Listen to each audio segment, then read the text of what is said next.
Welcome, students, as we prepare for another episode of DC Graduates. I'm one of your teachers, your doctor recommended dose of nerdiness, aka your nerd today, Carlos Rodriguez. And as always, I'm joined by my teacher in crime, Sly. Sly, how are you today?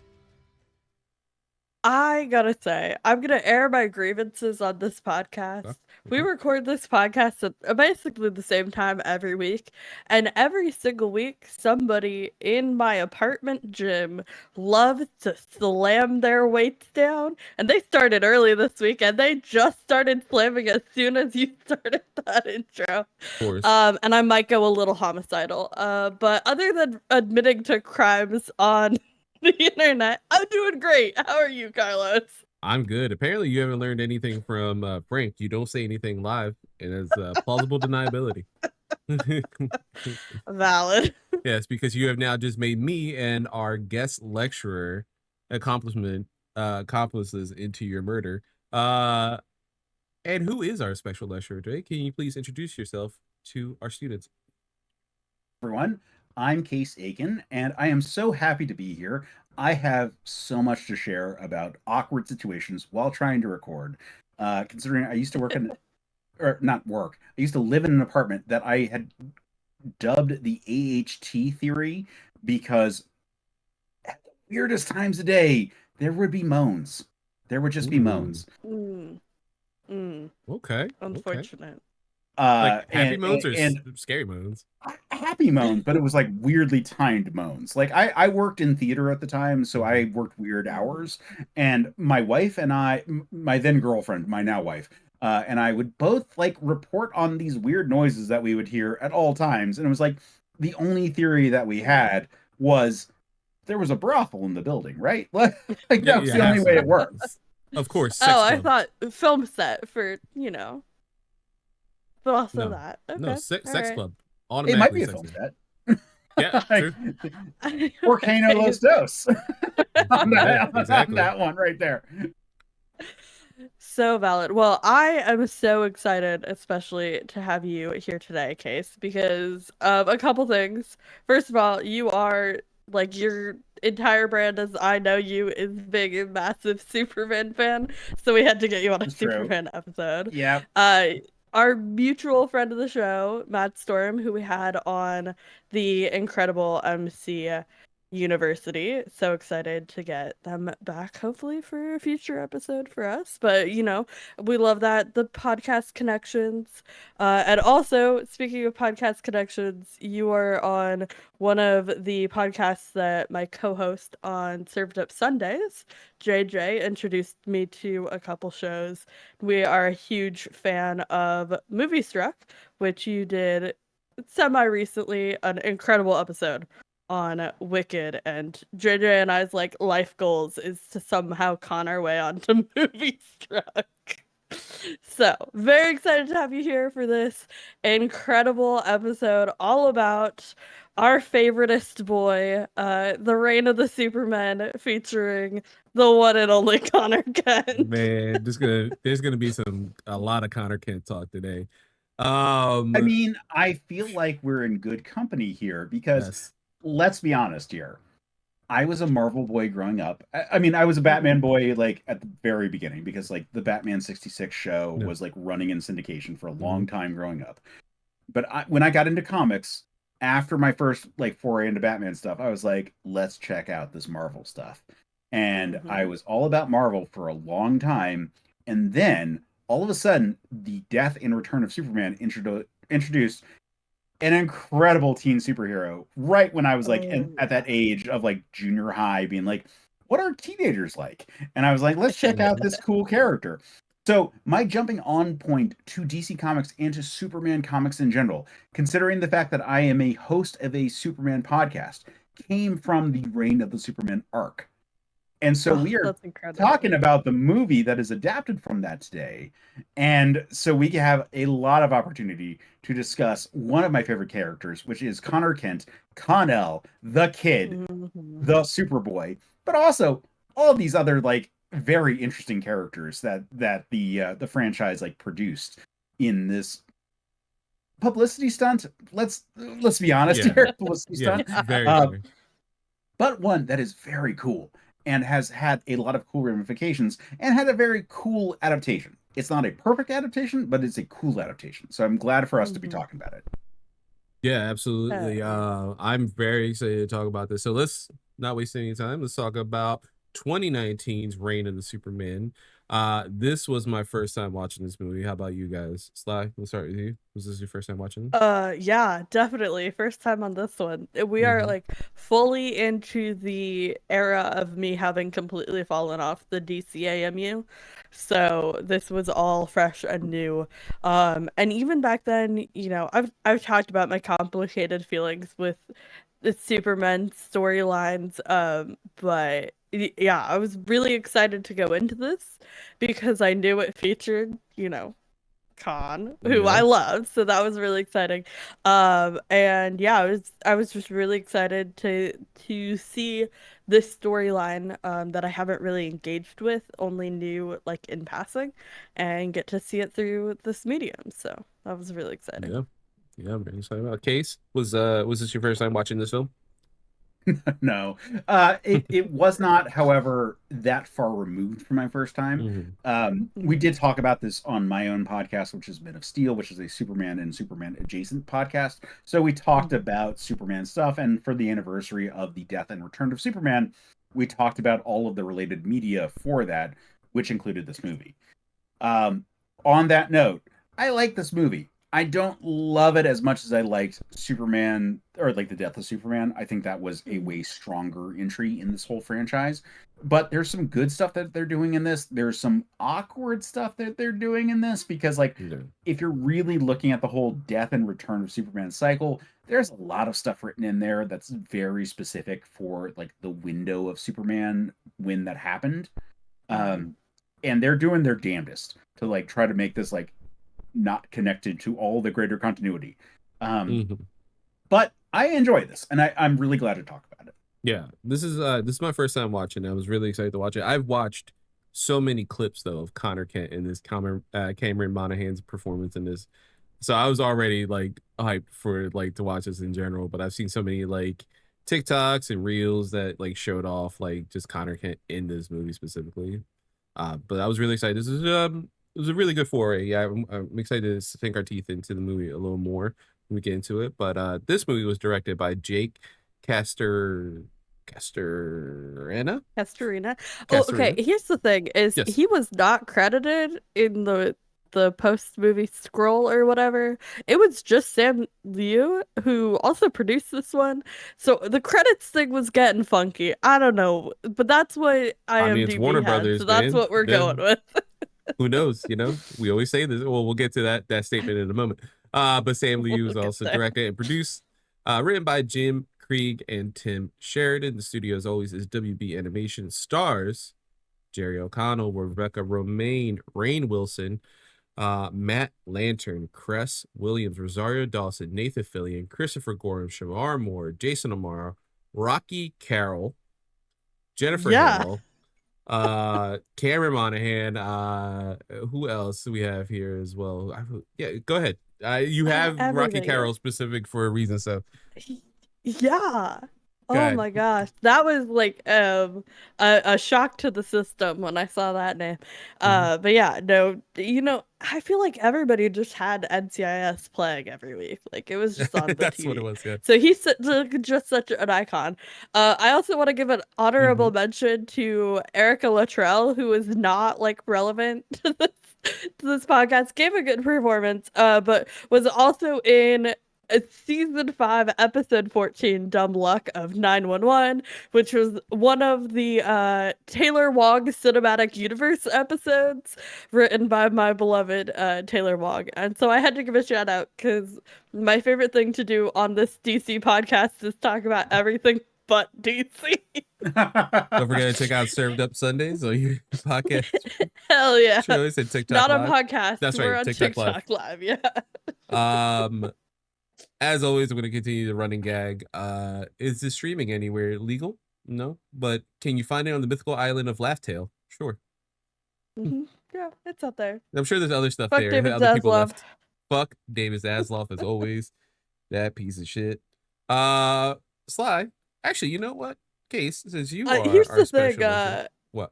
Yeah, I did not brief our guest on Yeah, that's this true. beforehand. That's That's my true. bad.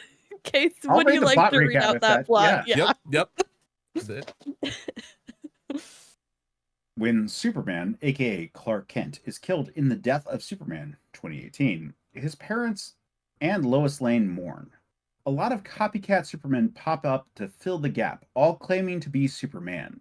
Soon, they're fighting each other until a wormhole opens and a lot of monster villains attack Metropolis and the president.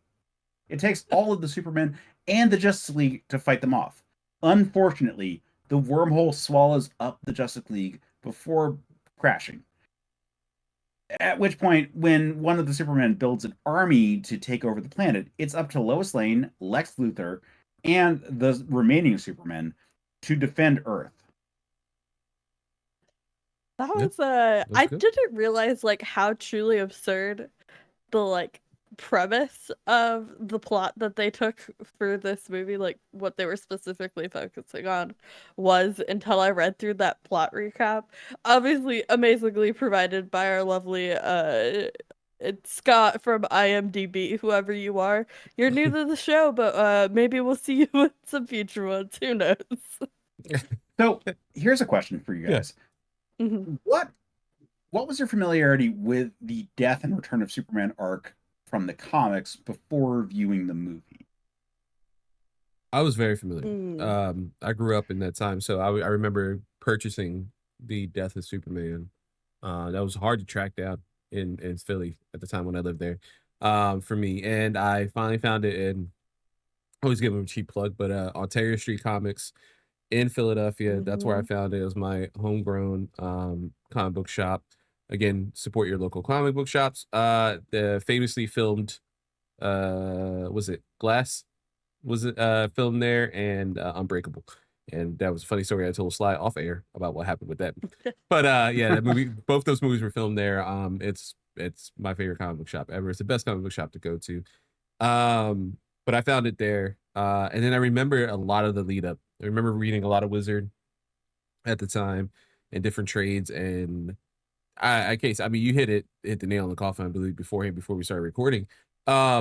This story, they do a good job of like encapsulating the story for the most part that they can, but we have Guardian listed on here. A lot of the subterranean people are taken out. There's so much The world extended stuff. without Superman is a missing component of Yeah. of this movie and of this like duology that that we have. Like, I know you separately spoke about the Death of Superman. I think it's incredible. The movie The Death of Superman, I think, is such a good job of conveying why that fight matters and why that fight is so specific to this character and why there are all these details about it, why it matters that Superman is gone. I think those are all great details of the death of Superman.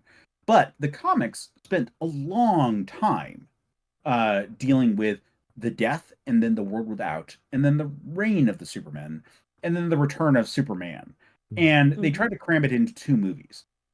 And I think they did an okay job. I think they did an incredible job conveying why the death was so brutal and why it had to happen the way it did.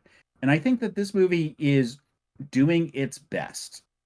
But it is not quite there in terms of the broader scope of the universe. Like Supergirl is missing from this franchise, for example. And the idea that someone was trying to fulfill Superman's role and failing. And that's why people felt that they needed a Superman. Because like the movie deals with the fact that like the Justice League exists, for example. And it's one where we all have to ask, so what? Like we end the fight with Superman and it's a severe casualty. He is powerful and he is good. Like those are really big details for the fight with Doomsday. But when he is gone, in terms of the greater powers of the universe, Green Lantern is there, Martian Manhunter is there. In terms of the greater like moral compasses of the universe, Wonder Woman is there, the Flash is there. Like these elements are all there, but they don't all combine into one person the way that Superman does. Mm-hmm. And I think that the movies are having a hard time dealing with that because of the fact that they only have 2 movies to do this space, as opposed to we can spend all of these comics drudging out, like, we're gonna do the Doomsday fight and we're gonna reduce the number of panel counts between issues until we get to the actual like Death of Superman, Yeah. where it's all one panel splash pages between everything. And then we're gonna spend some time reflecting on the fact that the world sucks without Superman. And then when we get to Superman coming back, everyone is so devoted to him coming back that they'll latch on to any of these false prophets that like show up throughout the whole thing. Right. And that becomes this, like this bigger conversation about the movie. You know, Superman coming back is by itself a messianic prophecy element. You know, like that's like a crazy detail. They don't really deal with that in the movies. Yeah. They have And I think it's space to deal with that in the comics. Mhm. And I'm not saying like comics are better than the movies, because like goddamn, the Eradicator way better handled in the movie. Yes, 100%, 100% on that. Superboy more modernally handled in the movie. Like the details about the Lex Luthor merging with Superman stuff, like that's all more modern concepts than what was going on at the time when they introduced Superboy. Steel, he's just Iron Man in this movie, and that's fine.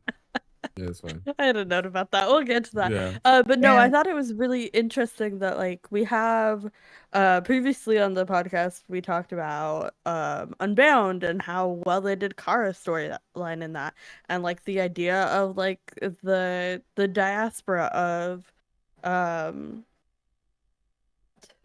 words. Yeah, of Clark's like being part, you know, Yeah. born basically on Krypton, but not knowing it, not living it the way Kara did, you know, not having a familiarity with the language, not having, you know, seeing it in pictures of video, but not living it the way Kara did. So she has this like love and this respectable fear toward Brainiac in that movie. Exactly. And like and as to my familiarity, which I think was your original question with the storyline, the comic run hardly any familiarity. However, I have seen the 3 stabs at the death of Superman by now. Yes. Going into this, so I think we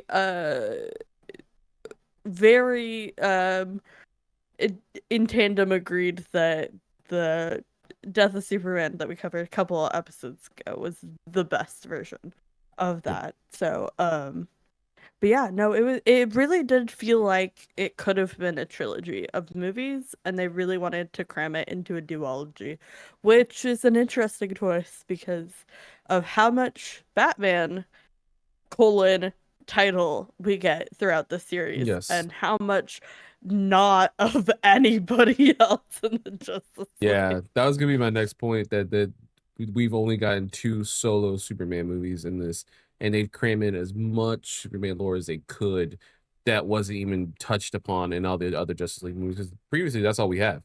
We have them in Justice League movies, and that's it. And they do a really good job, especially as you mentioned, Case. The Death of Superman is the strongest of the 2. This one feels like Endgame, but like a more popcorny version of Endgame, where Death of Superman does feel like, to give it like an MCU twist, it does feel like Infinity War, where, you know, there's some cool stuff that happens, but there is that, you know, that finality, that just sadness that you get at the end, the utter defeat. There's a brutality too, I mentioned in that episode too, the fight too. It's a lot more brutal, their fight, Doomsday and Superman. Oh, and one of the things I think you would appreciate, Case, with, you know, having, you know, Men of Steel, your you know, your Superman podcast, is that it was so refreshing again to see, especially at this time, if you think about the time frame, to see a Superman that is saving people in the middle of a fight, that takes time to save a little kid, and that kid hugs him. Oh yeah. Oh you my know? God. The Death of Superman video, like that is such a good movie in terms of like establishing why people care about the absence of Superman. Yeah. Like, why is he so important? Oh, because he's great. He does such a good job. Like he protects the people around him. He's not just like fighting the bad guys. He is a community person. He makes everyone better by being around. Yeah. Yeah, 100%. And again, this, I think you were right. The modern, modern take on Superboy, establishing more of his modern canon post, Teen Titans run with Jeff Johns, making, talking about, and his Young Justice, ending where you find out Lex's father, giving him a little, he's so brash in the original series. He's so brash and so like, I mean, I'm sure to many adults he was very annoying to read. Me growing up, I loved it. I ate that shit up. I love Superman in general. Don't get me wrong. Clark is one of my favorite superheroes, but there's a reason I have this Connor Kent tattoo. Like I have that specifically for a reason, and I named my kid after him. I was gonna say you have another major life choice. I named my actual son after this dude. But they did bring a lot of modern effects, and it I almost wish it's rare for our take on these movies.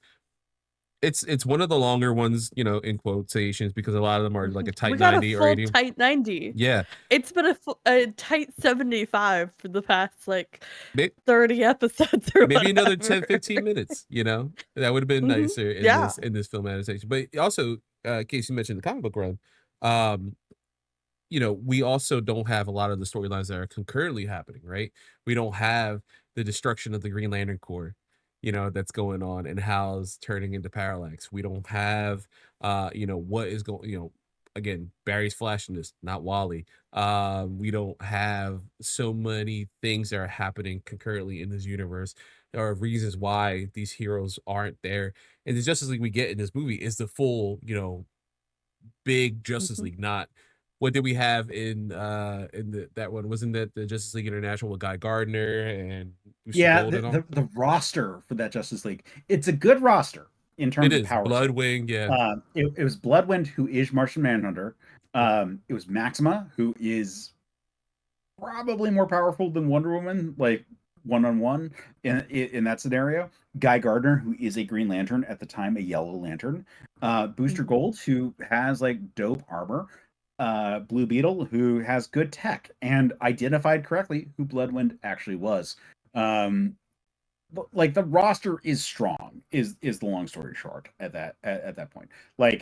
But it wasn't the A-listers. And the death of Superman, we got to see the A-listers against Doomsday, and we're like, oh yeah, that's why Superman matters. And so by the time we look at this movie, it's like, all right, yeah, Superman was the only one who could stand toe to toe against that monster. What's going to happen when the next thing happens? Well, all of a sudden there's 4 Supermen. And none of them were approach the Justice League. You haven't even approached them either. They don't know how to approach the situation. I think that was an interesting thing to see in this. Not to get too much into the movie, I wanted to get into one of what are special features that we do in DC Graduates, where it's called the Andrea Romano Roundup, where we shout out our voice director queen herself, Andrea Romano. We have a couple subsections here. We'll end with the really funny one. But let's start with I want to pick up something in case you were mentioning it, that I'm also a huge fan, because of this time period, of Steel. And we get, Dr. John Henry Irons. He is very much Iron Man in this. They do share a lot of quirkiness of him. I'm sorry. Yeah. I was trying to list out all the Supermen we were getting so I could keep them straight. And Steel was just War Machine impersonator. Yeah. He's giving Iron Man the whole time. And I couldn't figure out why his name was so familiar. He introduced himself with his name, and I go, yes, that's a name I know. Of course, as all the good things come back to, it's the fucking Arrowverse. Hey, man. Listen, they introduced, so many characters to so many people who love them now. And now they get to read the so many characters. Are they actually the characters is another question entirely, but you learn their names. Steel they do very a good much job is with John Henry Irons. Yes, they do. He does get some good storylines. They introduce him very well in Death of Superman to set up that he is a Superman fan. And then they do a good job of establishing that this is a man who cares about the legacy of Superman.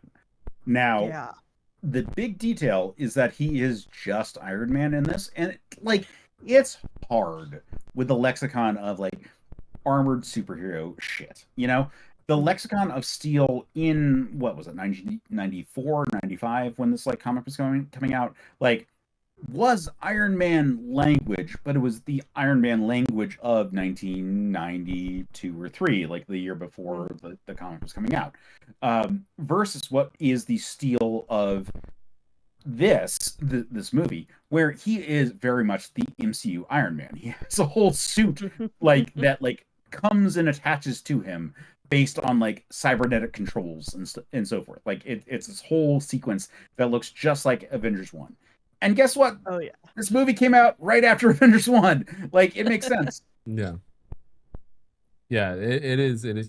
I will say though, this interpretation, as well as the Arrowverse and Superman Lois, even though they are more modernized, Iron Man takes way better job at conveying who Steel is and like his motives and the heart of the character than, and this sucks, Shaquille O'Neal's Steel. Oh, Shaq, my beloved. Yeah. I explained this to Sly in our Death of Superman episode. I believe, I don't know if we recorded it or it was after we recorded, but I was like, it might have been off mic. It might have been off mic, but I was like, Sly, did you know there's a Steel movie starring Shaquille O'Neal, who is actually and truly a giant Superman fan alongside? Yes, I have seen him. Yeah. I have seen him spin as a DJ, and he's like DJ Superman, I think is like his like DJ title. I believe like, so. Yeah. But Sly being such a basketball fan, I wanted to mention, because of like the crux of that movie falls upon him, Shaquille O'Neal himself, making a free throw, which, if you know Shaquille O'Neal from basketball, is literally his kryptonite. Bad. Yeah, it truly is kryptonite. And I remember being a kid, and you know, as a child, you just, you know, you want to just absorb everything you're seeing, right? And this is around the same time where media literacy started to become more prevalent in my brain and things like that. Famously watched Batman and Robin, and left the theater. My mom looked at me. She was like, "Never fucking again am I taking you to a movie," which is a horrible thing for a parent to say, mind you. But at the same time, not wrong. And I looked at her. I was like, "Hey, my bad," and like literally apologized. And that was young. So to then see Steel, and then I was like, I wonder how they're gonna get out of this situation. And you're like, obviously he's not. He doesn't fly. He doesn't know all that stuff. And to see him, we were like, it has to come down to like a free throw. I was like, little Carlos' brain just cracked in half and was like, you got to be fucking kidding me. Like, this is not how we're ending this fucking movie, dude. No, there's no way. There's no way Shaquille O'Neal is ending a movie by making a free throw shot, which is literally impossible in his real life. You got to be kidding. He has a hammer. Use the goddamn hammer. Badass hammer. It is a badass hammer. Oh my god. And then the suit doesn't look great. But that being aside, and Ray J being in it, that being aside, listen, every interpretation post that, really good job of establishing who he is, even if he's just a cameo. Like, they do a really good job. Superman the animated series, Justice League, you know, all these other series do a great job of introducing it. I mean, this is just very easy to explain. Yeah, like, it really like is. Steel, you just say like he's a fan of Superman who builds an armor like Superman, and you're like, oh yeah, I get this guy. He makes a lot of sense. You know, like he's very easy to explain in such a way that they could do a movie with Shaquille O'Neal that isn't a Superman movie. Yeah. You know, you can like divorce the character from that component. He is easily the one that you could just be like, he's a Superman sidekick that doesn't require an event to happen, and you can do this character. Yeah, literally no tragedy needs to happen. Is the next character. Yeah. And he requires a little bit of an event. And then the next two are sort of the, like, they require the event and like they only exist around the event kind of thing. Right. Even if they have existed outside of the event. Like they germinate from the event of Superman's death. So Superboy, I love, for a long time, was the comic that I had a subscription to that was unique among everything else, where I like bought it from a box. But like Superboy, I had mailed monthly to me because I loved this goddamn character. And I was so happy that they did a version of him in this. And they covered a lot of the really specific details about him, like his 90-isms. They covered that in this movie, and that was really cool. his iconic costume from that initial run, you know, a little more modernized. And they also, for the weirdos who love his new 52 run, why are you around? His new 52 costume, it's worn when he busts out of his chamber at the end of Death of Superman. So you do get a brief 2 seconds of that. Now we don't get the iconic just jeans and a t-shirt, but you do get the iconic leather jacket, you know, suit. Which is, we do. Man, yeah, I'd say I love that fucking suit so much. God. So can I just say that I am so confused about the continuity between the death where he escapes from LexCorp and then he's working for LexCorp at the start of this one. Yeah, there's like someone find him and was like, "Hey, what are you doing out your cage? What? Who are you? Like, what's going on?" Like, he has to be like confused. Can we get to the tragedy that is Connor Kent? Yes, absolutely. Yeah, that'd be our next section. Would be the tragedy of Connor Kent. Yeah, because like, here's the thing about Con. I love Con so much. Of the children like generation, like Leanne has to be my number one, and that's just because of everything about who I am as a person. But Con is like right up there, number two, strong second, and this is such a fun tragic character. Like if you look at everything about Con, it's like it's literally a tragedy. Like this kid was like, you know, spliced together to be, you know, the best of all of Superman's powers and like all of Lex's brain, but mostly just got like his arrogance and shit. And then it's this like 5-year-old test tube experiment surrounded by all of his like failed siblings, and then like rapid aged up, so like he's like supposed to be much more mature and older, but again, like this kid has been in the world for like how many years? Not many, and is expected to take on like literally in the footsteps of one of his fathers and to live up to like being the Superman as a kid, like literally fresh out the womb, and everything.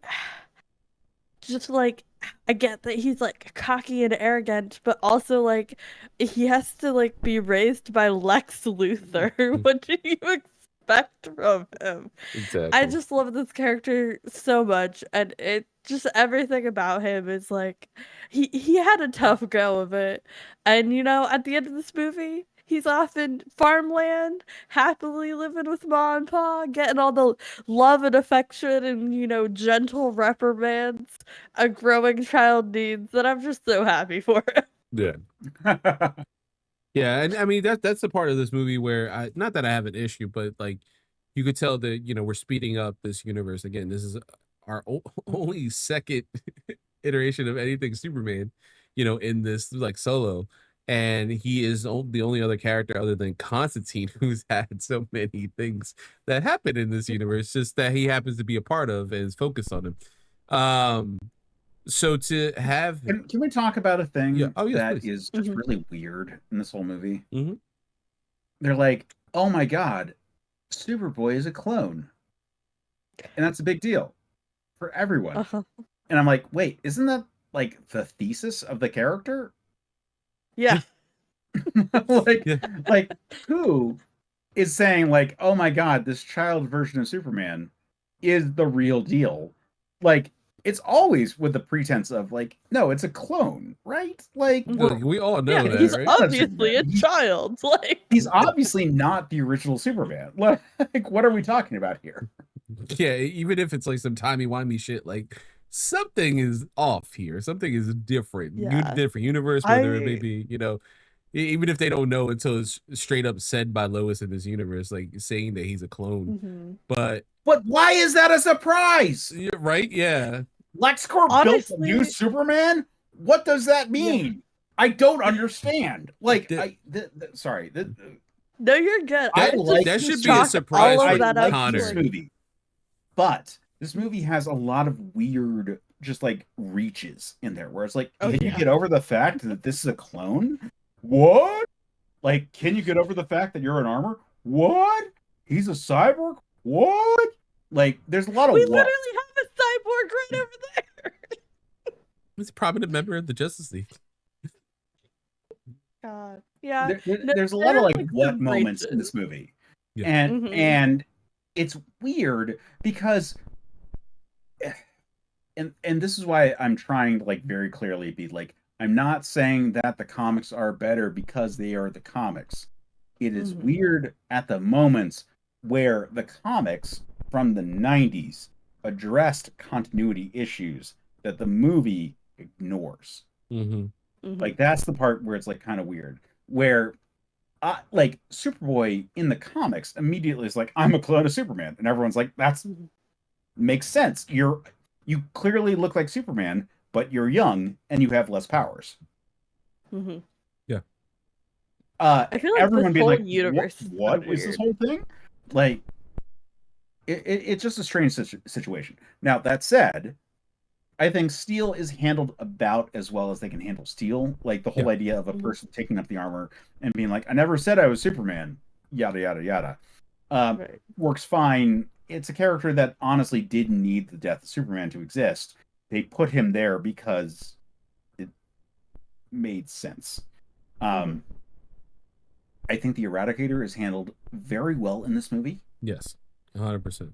Yeah. I think they do a very good job. The fact that the Eradicator constantly says Superman needs to take you into custody or violations of Superman. Like he refers to himself in the third person because he's not referring to himself.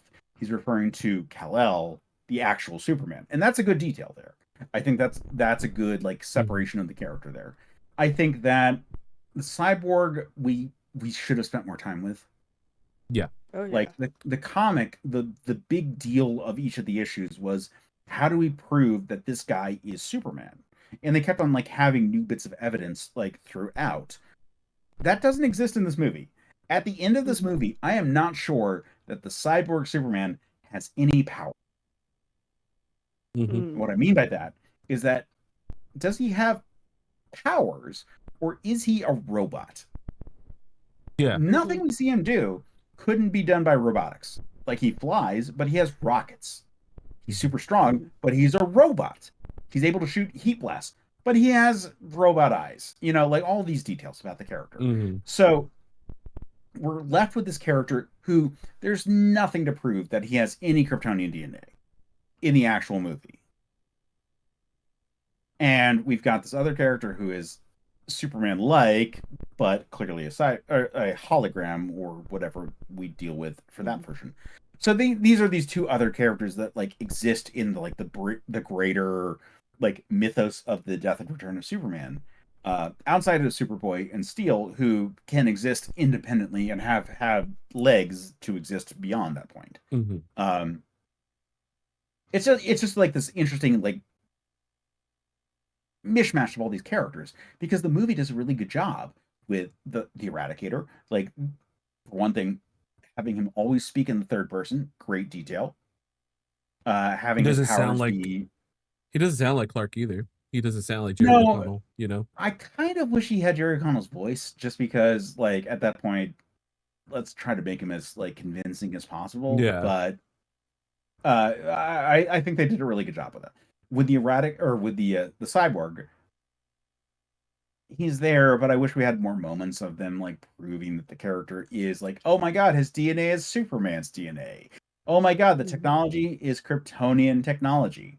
Oh my god, all these things about the character. Instead, he could just be a parademon with like an image inducer and would be fine in this movie. Yeah, and that's like kind of what he is. Yeah, for the most part. And then he's so subservient to Darkseid. Obviously, you're truncating so many storylines and trying to adapt it into a world that has established Darkseid as the main bad guy. You know, we haven't seen him in a very long time.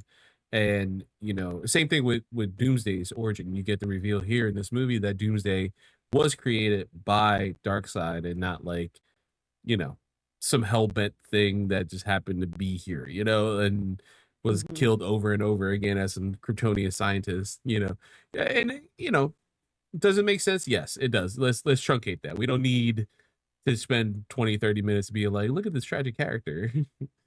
No one needs to explain the origin of Doomsday to anyone. Yeah. Like ever. Like we're gonna throw clones at this like hostile environment and just like by genetic osmosis they will pick up the details. Exactly. Like not worth it. Doomsday being a super weapon sent by Apocalypse makes a lot of sense. Yeah. Again, I think Death did a really good job. I think Return does an okay job. Yeah. No, I think 100% I agree with that. And you get like little glimpses, when we're talking about Superboy and the tragedy that is him. Once he finds out, that's the crux. It should have been like the fact that he now knows he's a clone, because that information was kept from him, and he's like feels slighted and like not told the truth. I don't get that though. Like that whole sequence there just feels so weird. Like he broke out of a cloning tube at the end of the first movie. And I'm sorry, I'm really not trying to yuck yums. Like but like I like this movie, but all of the clone talk is just like, what the fuck are you talking about, man? How do you not know this? Yeah. Like I want to slap like... Connell every time. He's like, you could have told me I was a clone. What the do you mean? And it does. I will say it does kind of quickly go from that to kind of rectifying that. Like now, Lex is the other part, and he's giving that information very quickly. We don't have years of Superboy stories of him trying to deal with like his world. He's like finding a place in this world, finding the Young Justice team alongside Cassie and pardon me, and Tim, finding these like-minded and Bart and these like-minded individuals, and they get hit in the gut at the last issue. Being like, hey, by the way, Lex is your other dad. We knew who this one was, but you've always been lied to about the human half. It's Lex, and now having to rectify like the world's greatest, hero and the world's greatest monster are my fathers. How do I deal with that? And he has like a lot to deal with in the span of like, hey, you got like 2 hours to deal with this because the shit's about to go down and we need you on the battlefield. He's like, okay, yeah, I guess. Poor guy. That's where the crux of this happens, and that's the issue when you have this so truncated. Like, I would love 1 or 2 more like Superman movies. Case when you were talking earlier about a world without Superman, it wasn't until you mentioned that storyline that I was thinking, like, wouldn't it be great if we would have. I know last week we came off a little, down on Constantine City of Demons, but instead of City of Demons, we had a Justice League movie in between where they had to deal with, I don't know, Despero or, Mongol, and they're like, wow, we really are outmatched without Clark, and not even just from a physical standpoint, but then also dealing with like maybe stories of like Barry being like, yeah, I remember when Clark, not Superman, but Clark was there for me when like I was proposing to, Linda, or I'm sorry, I was thinking about Wally. Yeah. If you're thinking about, or Hal being like, yeah, I had this weird thing in space, and the next thing I know, Clark's there and he's helping me fight this, Sinestro, and like that helped so much. He's like, what a pal. We had a couple beers afterwards, at the Warriors bar. If we had these like little stories, kind of like, let's give a moment to breathe in this universe, because it is very boom, boom, boom, boom, boom, and then like have them fight somebody like Mongol, who is a big part of the storyline. He is a crux of the storyline, especially when it comes to Hal and him losing Coast City. We don't have to go all there. We don't have to do the parallax thing. We know where this universe is going to end, in a couple movies. But why don't we do something where everyone tells tales as, they're trying to figure out, like, we really do need Superman. The Tales of really Bossing Say movie yeah, basically. Version. Yeah, exactly. Yeah, and I think one of my biggest problems with this universe in general has been the pacing of what movies are released when and what order we're watching them in. And I think the fact that we haven't gotten many Superman movies in general to begin with, and then we get Death, it's immediately like interrupted by Constantine City of Demons, when we could still get that, but also let us live in the world without like, I didn't want to Like, if I were to make this movie in a perfect universe, we wouldn't see Cal in this movie. We wouldn't see him till the third. And, like, let us live in what it means to be a world without Superman.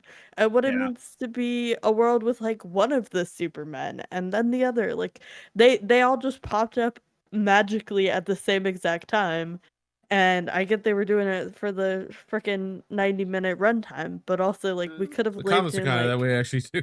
Funny enough. Really? Okay. Yeah. I just, like, we didn't get a moment to breathe with any of these characters and be like, okay, who are you? What's your deal? And before the next one showed up. And Yeah. I don't know. I wish we got to live in this world, because I have been, like, greatly enjoying everything they're doing with the Superman.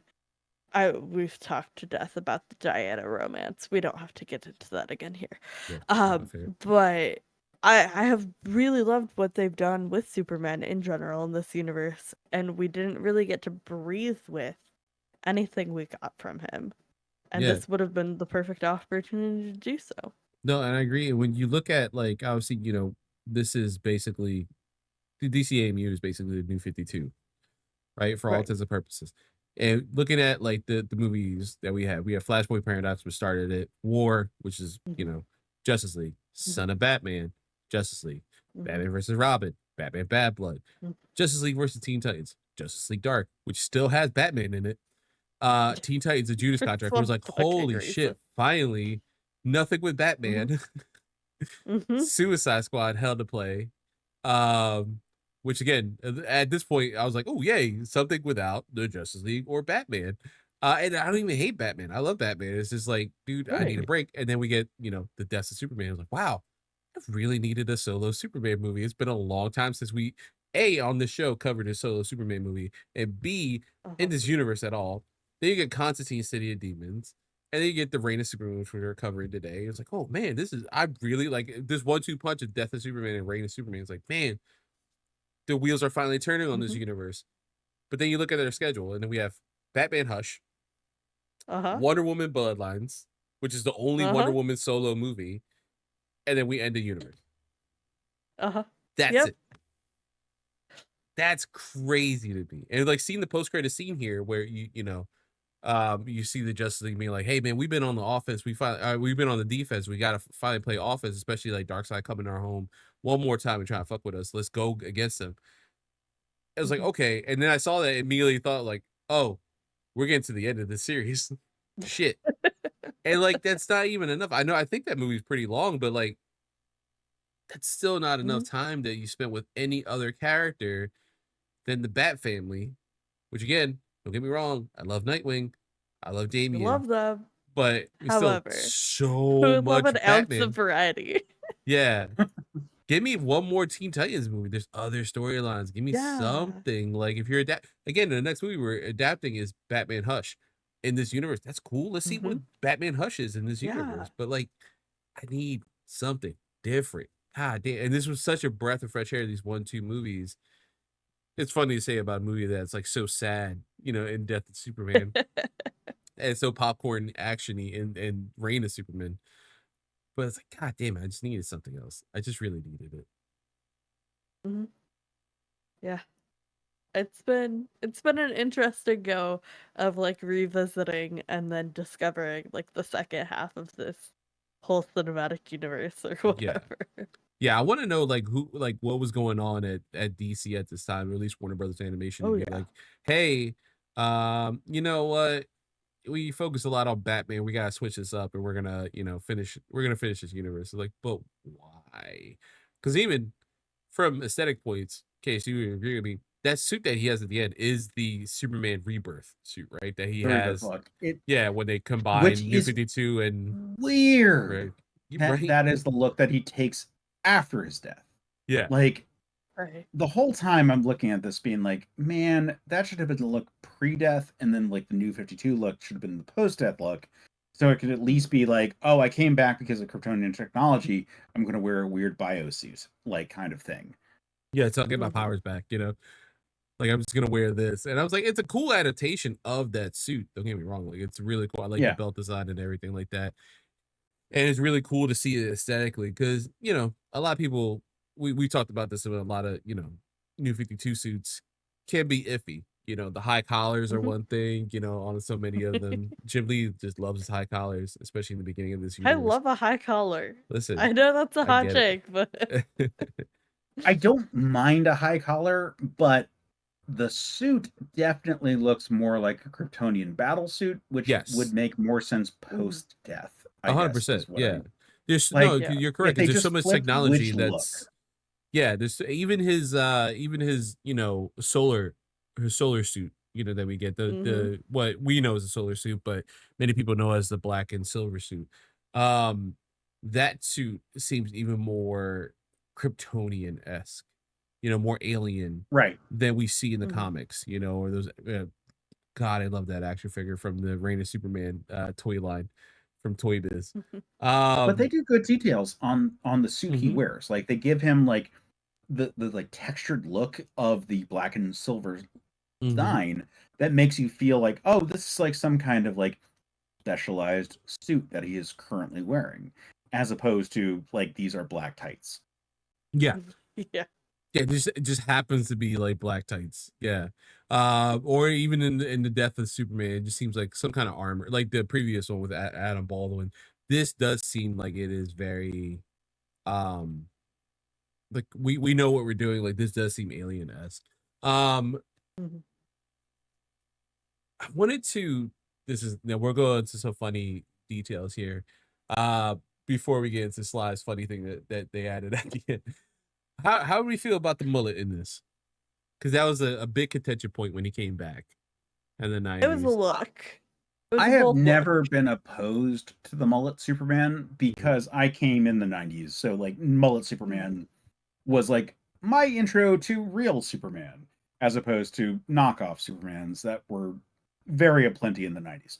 Um, I think they do a fine job here. He's got the 5 o'clock shadow. It all looks like someone who probably he should have a beard, not just that shadow. For Yeah, the whole 6 Robots idea. months. coming in there with the freaking razor or something. Right, exactly. But at the same time, he's got the mullet and he's got the 5 o'clock shadow when he's like recovering, and then he shaves it when he's in costume. And that is sort of what we're looking for, right? Like we want a cool Mhm. alternate look for Superman, but we don't want mainstream Superman to be diluted by anything weird. Yeah. Mhm. Yeah. Yeah. For sure. No, I love that we get the long black hair, mullety vibe with the black suit and like, you know, popping up with that like fresh out of the like sun chamber or whatever look. And it really does give like casual, relaxed, like recovery mode. And then to see like the cleaned up, you know, fresh face, like iconic Superman once we get him healed back up. I feel like that visual dichotomy is so important. Yeah. And you know what's funny while we were speaking, I just brought up the solar suit just to look at the photos again. And it's so frustrating to see Zack Snyder's take on it because it's just Superman's suit just recolored black and silver. And initially I remember seeing, you know, his Justice League and seeing that like, oh, we finally got the suit. It was like, but like at what cost, man? Like what what are we doing here? Because like even the original comic, like even though it does look like just spandex on him, it still like has a really bright silver, you know, looking at the original Death of Superman movie we covered with Adam Baldwin, that has like this kind of like almost back to tank looking kind of deal, or like a Mhm. Saiyan like armor kind of deal. Um when he came back and DC Rebirth, you know, he was trying to be undercover, this other 90s alternate universe, Superman living in the new 52 world, like having that kind of look cool. Every time we see it now, I'm looking, I'm like, damn, they actually hit the nail on the coffin like so many times on it. Not no pun intended, because that's his death suit basically. Um, except for Zack It's true. Snyder's suit. And then it's so frustrating. Like the DCEU was so frustrating. It just makes me Mhm. angry all over again. That's why we did this fucking show. That's why we do DC graduates, ladies and gentlemen, my non-binary folk out there, because we want to show you that DC movies can be good as long as they're animated. Which is a Mhm. joke because again, Birds of Prey is pretty good. One last funny thing before we give our like kind of very like fun notes about the movie. So you put here Diana and Lois now Kith. Yes. Yes, I did. For the record, I'm like 0 for fucking 5 for every single time Diana pops up out of costume. I have not once recognized her acting. Secret Identities works, man. Every freaking time. I'm like, this is exactly why are Secret you? Identities work, man. It does. Like, it works on me personally. No, that looks Oh my like God. that looks like Wonder Woman. Can I give an anecdote? Yeah, absolutely. Yes, please. So this past weekend, so I work in the spirits industry, and so sometimes I have to pour at events. And I was pouring at a wine event, and a buddy of mine from high school, who I just haven't seen in like the last 5 years, but like we're buddies, came to my table with his wife. I said hi to his wife. I said hi to him. Both of them were very drunk. Neither of them had any idea who I was. Neither of them have seen me since I put on glasses because I'm getting older and I'm farsighted now. And I grew a beard when I had my daughter. And so the beard and glasses was enough that when I texted him the next day, he was like, I had no idea that you were the person at that booth. And I was like, I said hi to you. See, that's why everyone shits on Superman. And I said this before, you know, despite the writer being, you know, a monster and Max Landis, Superman American Alien, when he talks about it, like when Pete comes to Metropolis to visit him at the end of that series, he's like, hey man, what do people say when like they look at you because you're Superman? He's like, hey, you look a lot like Superman. It's like, I get that a lot. And he continues about his day because it makes sense. Like how many people I see so many people in my life that look like, hey, this person that I see at work all the time looks like a fucking celebrity. That's hilarious. And just keep it going by my day. Like that happens to Clark Kent all the time, and that makes sense. Like we overcomplicate the fact that like wearing glasses and all this other stuff changes people. I've had people like, I swear, if I went to work today without my glasses, people would be like, "Did you get a haircut? Did you do something different?" Like I did get a haircut, and we're like, they would not know that I wasn't wearing my glasses or something. Like something would throw them off. And these people see me every day for 8 hours. Like it's not that difficult. We try to be like, oh, Superman's boring. He's stupid because he has a stupid disguise. Or like, honestly, it's not that stupid. You're an idiot. It's not that stupid. Pretty brilliant. Yeah. It no, I mean surprisingly well. It works on me all the fucking time. Yeah. Diana also got me with the glasses a couple movies ago. I don't know. Maybe I'm just super facially blind, which is also true. I like to think that Sly in this like DC AMU universe like walks by and be like, that kind of looks like Wonder Woman. Nah, she wouldn't be talking to fucking Lois Lane. Anyway, and then like turn your back. She looks like Wonder Woman. She's in the uniform, but who could say? Right. I'd be like, who the fuck is that woman? Yeah. And then mine look like Sly would turn their head. Diana would do the twirl, which that got a kick out of me, by the way, the twirl being in this movie. And then being the costume, Sly would turn their head back around and be like, oh shit, Wonder Woman's here. And not know and not know the difference. Like, oh shit. Where'd that lady go? Anyways, I do have to talk about the best romance I think we've ever seen in this entire series. And that is Diana and Lois and their little dates throughout this entire movie. They were delightful. It was great. I loved them together. They're, gals being pals with homoerotic undertones in the best way, and it's great. And then at the very end of the movie, they have an adorable moment, and I was like, wow, I ship it. Hardcore. Like, this movie fully converted me. I'm like, this might be one of my new favorite ships. They said about Lois, man. I was like, she has this way with like these godlike beings, man. Yeah, she really does. No, I did love that. I did love that they bonded over the fact that they're not like quote unquote girly, you know. I did love I love this interpretation of Wonder Woman. We got to, live and breathe with her for a little bit.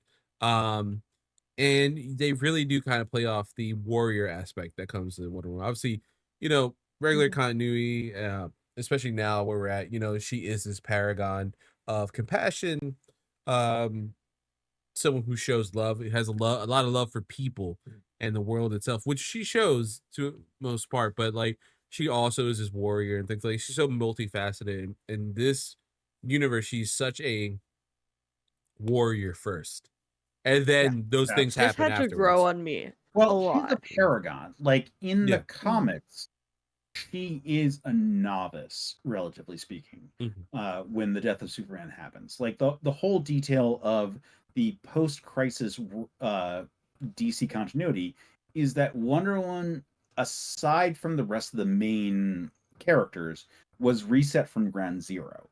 And so at the time when this was all happening, she was a new superhero, relatively speaking. It was only like 4 years into like the run of like, that's not right, 7 years into the run of the post-crisis continuity, when they introduced like the Doomsday like plot thread. And so it was like a big deal that they were like doing a recap of everything they had done in the last 7 years. But one of the things they had done was that Wonder Woman was a new character in that timeline. And so she wasn't a big deal in terms of like, should she have been there? Who the fuck can say? Because Maximum was there, and Bloodwind was there, and Guy Gardner was there. Like, who cares? In this, they established correctly that she is important, and that in the death, she was the last holdout before Superman arrived. Yeah. It also, like, it served, we mentioned in that episode, it served the purpose of like kind of showing you how powerful and how ferocious Doomsday is, because if you could take down Wonder Woman, you know, who's arguably on the level of like, you know, obviously New 52, she's considered the god of war and all those other things, and a descendant of Zeus. To see that she could hold her, like she can hold her own for the most part, but like he is that powerful, raises the stakes to when Superman steps in and is like, all right, now see what happens, you know, and his last ditch effort. You know, I'd like to revisit that fight again. Because Case, you know, reading the comics and growing up with it, you know, it's brutal for like 90s, as you know, DC at that time. It's not Image Comics, you know, they're not doing Spawn and Savage Dragon and things like that. But but there is a case you can make that the death of Superman specifically is in response to the early 90s Marvel and then ultimately the early 90s Image boom. You know, like there's a lot of discussion going on there. Like Wheezy Simonson is the writer on Superman the Man of Steel at this point, and she was kicked off of X-Force when Rob Liefeld relaunched it as X-Force. You know, like there's certainly a bone to pick with like the Image guys that the Superman crew feel at this point. Yeah, no, 100%, and they try to touch upon that in that comic. This, I think, I was mentioning in the slide when we covered the episode. I think their fight, Superman Doomsday, needed to be a little more brutal for modern audiences to kind of give you the level of like, not necessarily like, I don't need gore, but that last final punch that Superman does to take out Doomsday, that last ditch effort where he turns his head around, flying two fists toward him. We get that full 180. Yeah, and it's very like deliberate how slow they show it, like it's in slow motion and everything like that. You know, other people were like, oh, it's kind of like excessive and anything like that. Like, no, it shows how desperate Clark was in that final moment. And it shows like, I like the thematic and that image of Superman and Doomsday, that one final punch where they're crossing arms, you know. You see it in a lot of modern media nowadays, like Dragon Ball Z, pardon me, with Goku and Vegeta, Apollo 3, you know, with I haven't seen the movie. I've seen the scene specifically, but I haven't seen the whole movie with Michael B. Jordan and the other guy who we're not going to talk about. That image is like a thing that happens in all media, whether it be anime, comics, you know, movies, you know, animation, cartoons, anything like that. That double punch is always something that you see in so many things. That is iconic, and there is something to be said about that. But something about this felt ferocious, and I do like Diana's talk in that movie beforehand, like, "Hey, you need to go all out. And he does take that into consideration. He doesn't like wait. He's like, whoa, this person I trust and at one point loved is telling me I need to go for broke. Okay, this is serious. Like, don't take him lightly. And he takes it to heart where, a lot of Superman movies would, I think a lot of other Superman media would show him being like, I'm going to hold back. I'm going to do this. I'm going to do that. Grappling with understanding what it takes to actually take this person or if you're down. Zack Snyder, he just snaps necks and, that's it. And just moves on. That's what he does. With no ramification other than one scream, And at the time, I thought, I was like, wow, what a brilliant thing. Now, in hindsight, I'm like, is it though? Is it? I think Men of Steel gets overly criticized, but I think the rest of the franchise does not amend the decisions made. Correct. That makes sense. Yeah, in my head, I remember defending Man of Steel so much. Be like, no, don't worry. The next movie, they're gonna address these things and all this other stuff. They needed a sequel between Men of Steel and Batman v Superman. Yep, 100%. I'll say that to the day I die. To the day I die. And this is someone who's gone seen Batman v Superman in theaters, Batman v Superman Ultimate Edition in theaters, who owns the Blu-ray for Batman v Superman Blu-ray and has pajamas. I am the problem here. Everyone. You are the problem. I'm the problem too, though. We're all the problem. Yeah. I just love Superman so much. And again, I've said this before, shitting on Zack Snyder. I'm not shitting on him specifically. There's a lot of movies I like. I like Army of the Dead. That's a fun movie he made recently. I haven't seen his Star Wars-esque movie that he just did, but whatever. I'll see it eventually down the line. But I apologize for the following question. Yeah. Do we have a moment for a bio break? Oh, yes. Oh yeah, absolutely. Sure. Yeah. I don't mean to be rude. I just no, you're good. need to pee. Yeah, no, please. So if we're gonna go for a while, so yes. Yeah. No. Take your time. Cool.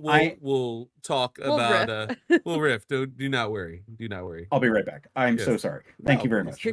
Okay. We could talk about how much I love the ice cream moment, and you could talk about how much you love the twirl moment, because it was fucking brilliant. Yes, the ice cream moment was actually brilliant. I love that and it was like a thing that Lowe's was like, oh, you do know girly things. Yeah, it is. It's like bonding over ice cream is such a special thing. And I love, and that's her thing too, right? That's Diana. Yeah. That's her go-to. The first time I was in, America, this is what I found. Ice cream. This little girl gave me ice cream. I will give everyone ice cream. So she does that. And my thing is I've had so many problems with Diana throughout this entire universe, and that was the moment where I was like, she got me. I'm locked in. I'm here. Getting the ice cream call back, I was like, okay. I understand where we're going. I see the vision now. But, it took a while to get there. Yeah, it really did. And that's the problem with this.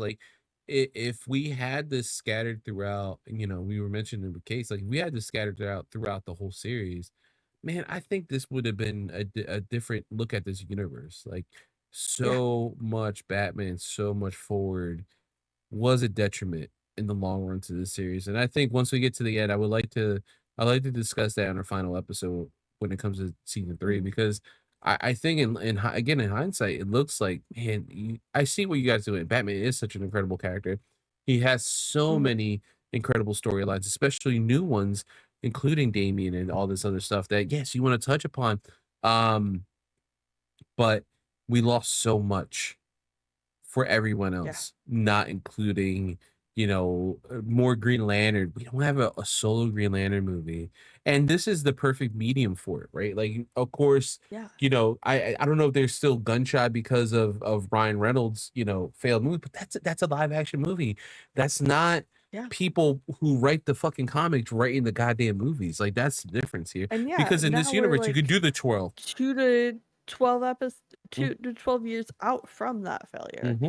And that shouldn't be impacting your decisions you're making in an animated space, because we have freaking the Fatal 5 that we covered in our first season.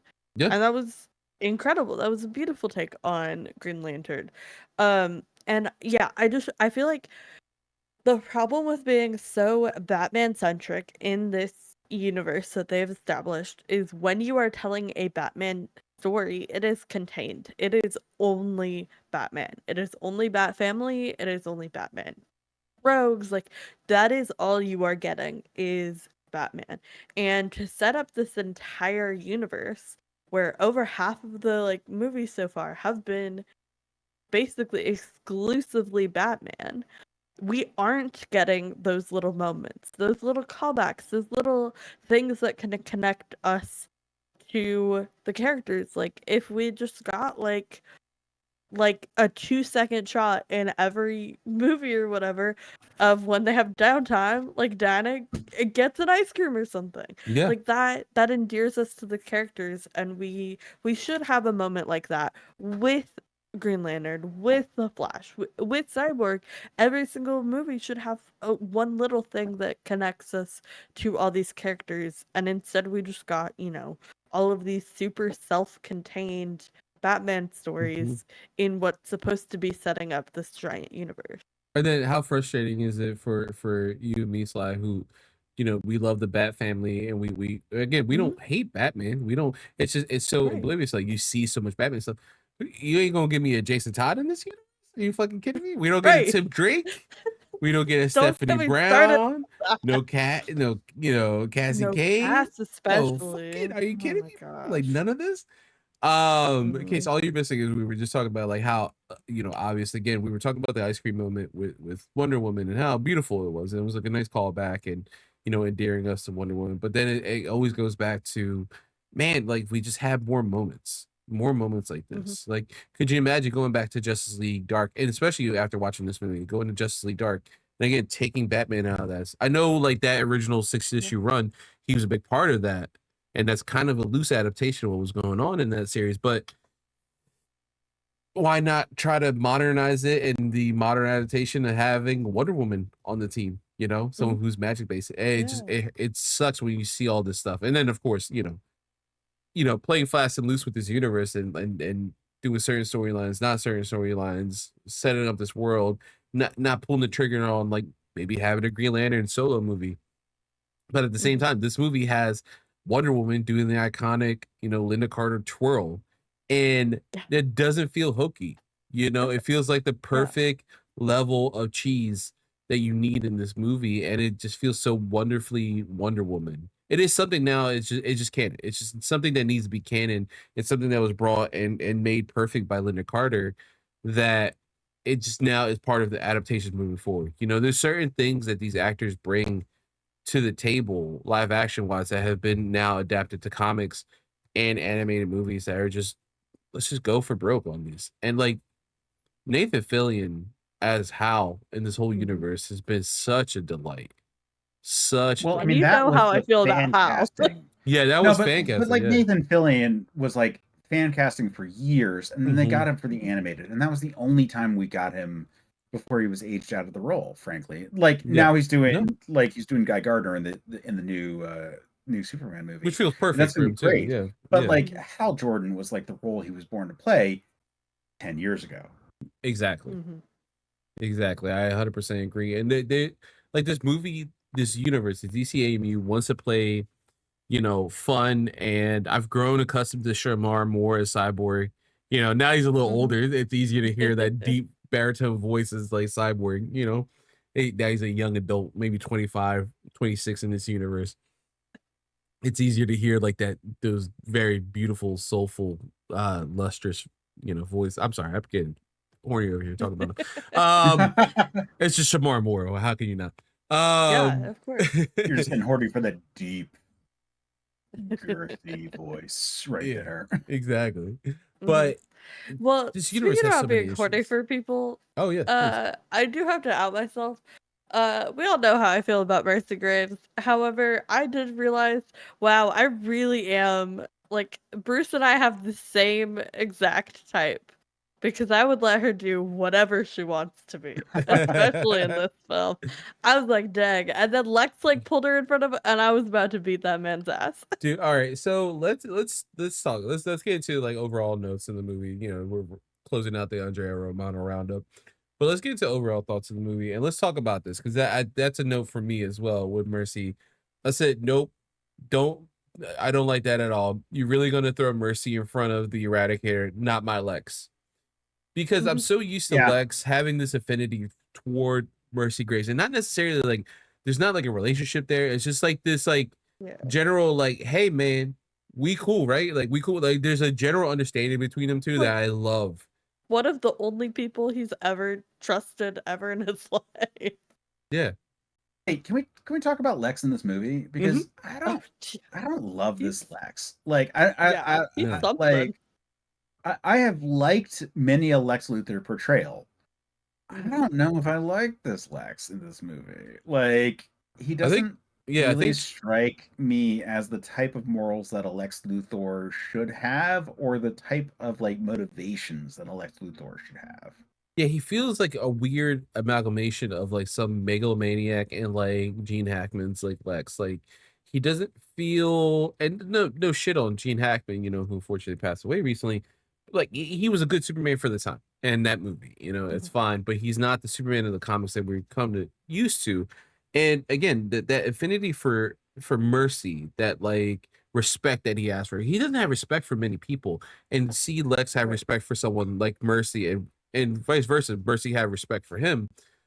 It's a cool relationship that I always liked in the anime series. A lot of comic books adapt that as well. There's that mutual respect that they have to each other, where Lex might use like Amanda Waller for his gains and to like do whatever political power and things like that. Like he wouldn't do that. And that was my big issue as well when you go to live action, see Jesse Eisenberg's Lex kill Mercy. I'm like I get the overall audience that may be watching this doesn't understand why this sucks, but this sucks so much, man. Like, what are you That doing, character man? was named Mercy for the sake of being like a character. Exactly. Like, similar to Jimmy Olsen in the beginning of that film, like getting shot as a CIA agent. That's literally only because like, hey, we did Jimmy Olsen. There you go. You're fucking done. You know, like it's so frustrating not to explore that any more than that. And even like, I don't know, man, you could have made her like some adaptations make her an Amazonian. That's cool. You could have did that. Like some long lost Amazonian who left the island. It's like, God, I kind of like this bald weirdo. Like I'll help him out. I'll protect him. Yeah, saying like that. We talked about this in you know, when we're talking about the Dennyverse with Mercy. There's a scene where have you ever watched the failed pilot from the 70s? Like the one with I'm blanking on the actress's name right now, but the one before Linda Carter. The 70s one, like where she's a spy and she's like wearing like long sleeve, yes, like a long sleeve patriotic uniform, and it's like she's a blonde. I can't think of the actress's name right now. Yes, but it was the failed pilot. Yes, in the pilot, the whole plot thread is that she's like chasing down after an Amazon who's like escaped her, and that would be the kind of vibe that we're talking about here for Mercy, right? Yeah, and, exactly. That would be such a cool way to combine Wonder Woman stories with Lex Luthor stories, which is Superman stories. Like that's so cool in a way that like we didn't really get here. No, and just and then just the weird thing, like I can't see this Mercy going back to Lex. You know, I like a Mercy that is like, hey, he does a lot of horrible shit, but listen, I get a straight paycheck. I don't know why. This dude respects me. I respect this motherfucker. Like we just got this understanding. Like we're just and like they're just friends. Not even friends. It's just there's something there that's not romantic, not sexual, not anything, but just I protect this bald weirdo. And he pays me. But like we got respect for each other. You know, like it's a weird relationship that's very unique to them. And I don't like when they fuck with it. I don't know why. It takes me out so much. And then Rainn Wilson is a very good choice voice actor wise for him. Like I think he does a good job for what he's given. It's just, but I think the writing's terrible. Yeah, like there's his performance is great, but I hate what they did with Lex Luthor is not very well written. Yeah, like the whole sequence in Death where he like goes to like the different scientists he's working for and makes fun of them, like doesn't make any fucking sense. No, no, it doesn't. Like he just like everyone just looks at Lex like this motherfucker walked in. Not like it should be like that for Lois, right? Because she's hip to it, right? She knows, and Lois doesn't. Nothing really phases Lois.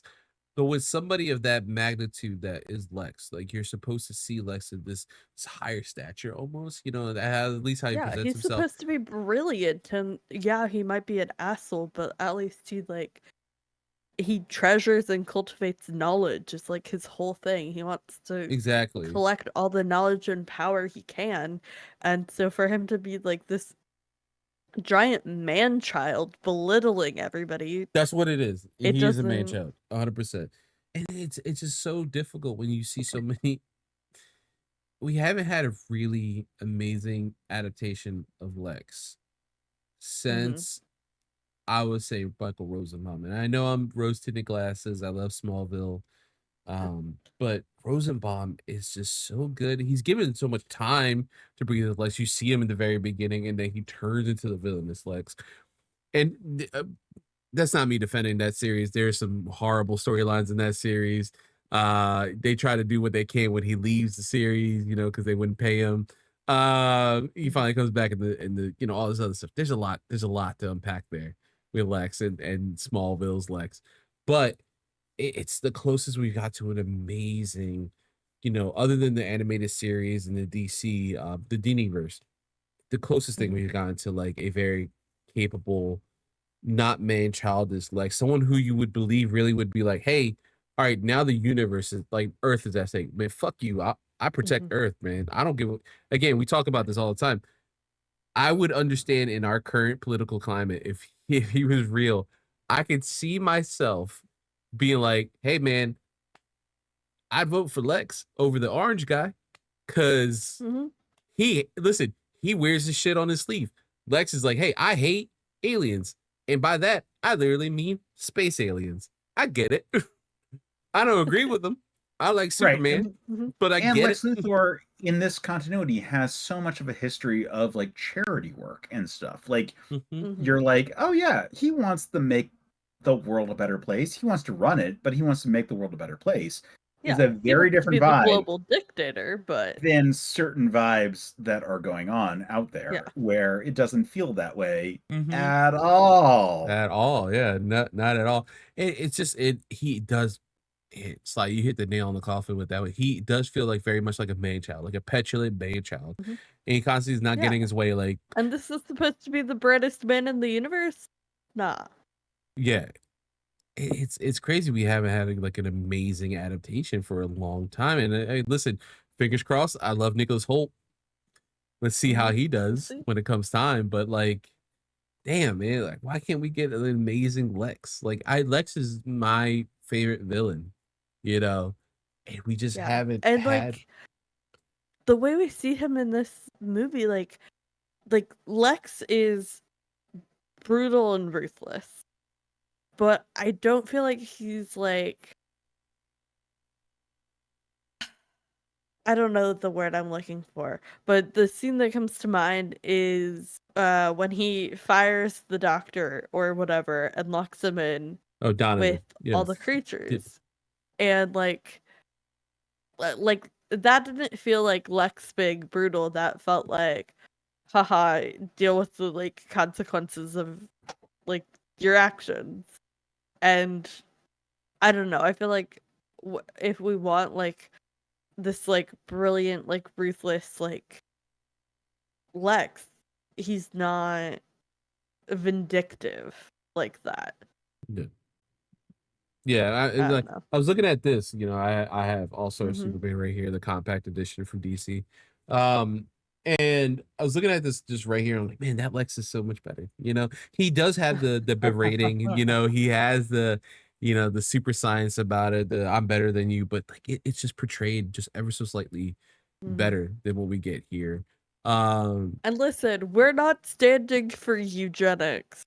Let's be clear. Yeah. But but Lex is a pretty brilliant villain. Exactly. I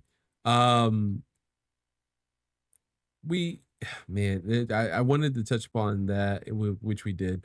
I did mention this. This is it's been an ongoing thing. I mentioned Cyborg has slowly. One of the cool details I've seen has slowly been like slimming himself down and becoming more comfortable in his body. So to say now he's fully kind of fleshed out, you know, quote unquote, to what he is now. Like he doesn't seem like the big parademon tank that we saw at the beginning of Justice League War. Now he seems like just a regular dude that happens to have cybernetic augmentations, you know. I thought that was a really cool detail that they kept showing. And it's not something that they touch upon, like no one talks about it or anything like that. I just noticed the art style is continues to change. Case, is there anything you wanted to shout out specifically with this movie? I would like to like at least spend a little time on each of the four Supermen and like how they compare to the comics versus like how they compare to the larger plot for each of these. I think we've covered Superboy pretty well. I think that he is an effective clone, and they have done the updated storyline for the whole Lex Luthor Superman hybrid concept, which is a newer concept than what was the original Reign of the Superman one. And I think they did really well. I dislike that story as being a retcon from lots of continuity and just being like, fuck it. But from a standpoint of this is the goal, and that he's always the clone of Lex Luthor and Superman, I'm like, that works really well. Yes. Like you can build that out, and it's great. And I think that does really well. I think the Eradicator, so cool in terms of covering. Like he always speaks in the third person, which is perfect for this character. The whole like we jab the crystal in and like eradication, like really good use of him at the end there. I think he was my favorite overall. Yeah, they do a really good job with this character, and they don't have this whole issue of him being confused, which is in the comics. Like why he claims to be Superman, and the whole thing is because he's mixed up, even though he's regenerating the real Kal-El. He's like they simplify it, and it works really well. Cyborg Superman, I wish that we had some time with him with like Star Labs or whatever to be like, yeah, that's the real Superman right there. Because at the end of this movie, I don't know if he has any actual powers or if it's all just like apocalypse technology. And why that matters is that the cool detail of the Cyborg Superman was that he was able to create perfect copies of Kryptonian DNA. So that he showed up on scans as being Superman because he was using the rocket of Superman as the technology that he was like built off of. So that's a detail that's kind of lost and would have been kind of nice. Like, why do they trust him? Oh, because all evidence points to him being the right guy. They don't show any of that evidence in the movie, and that kind of sucks. Yeah, they like kind of got that with him being like the most personality-wise match, right? But that is not an answer by itself. Power-wise, yeah, exactly. yeah. Right. And like, I guess that's what they were trying to get at, but you know, it was a choice they made. I will say, I have so many strong feelings about Hank Henshaw, and so that reveal was a massive shocker for me personally. Oh, really? I mean, and I say, oh, really? Because like, again, like, my first like trade paperback was my first trade paperback was the Untold Tales of Batman. My second trade paperback was the Death and Return of Superman. So like, God, that big, it's like huge. It's like a Bible. Yeah. Here, hang on. Oh yes, I can show it to you. Oh yeah. One of the few things that got stolen, I was like, God damn it. It was like one of the things I was like, yeah. When that comes back out, compact version, I'll get it. Yeah, I'm still mostly rebuilding and then also filling in some new stuff to my comic collection. Behind me. Yeah, there it is. Yeah, man. It's thick. That shit's a Bible. Hell yeah. That's sorry a Bible for the delay on that one. No, that's the one like I put my hand on. Complete Tales of Barton and Bishop. The Hawkeye omnibus is like, this fucking big. It's brilliant. I love it so much.